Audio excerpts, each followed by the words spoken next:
Welcome to Let Me Fix This. Enjoy the video. In this video, I will show how to start Infiniti G37 with dead key fob. Press and hold the brake, place the dead fob right by the start button, and press the start button firmly once. If the car does not respond, cycle accessory power off and on, then try again with the fob in the same spot. If it still fails, try a spare fob or replace the fob battery before attempting multiple starts. If your Infiniti still won't start with the dead fob, stay calm and follow a few checks. Confirm the brake pedal activates the brake lights so the car recognizes the start intent. Look for a key or fob icon on the dash that can guide your next step.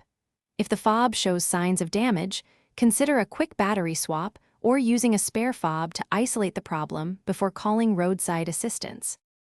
If you are finding this video helpful, please subscribe and like to help others find it. Quick recommendation.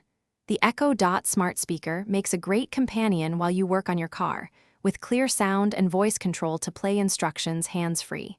It pairs well with a garage routine and saves fumbling for phones.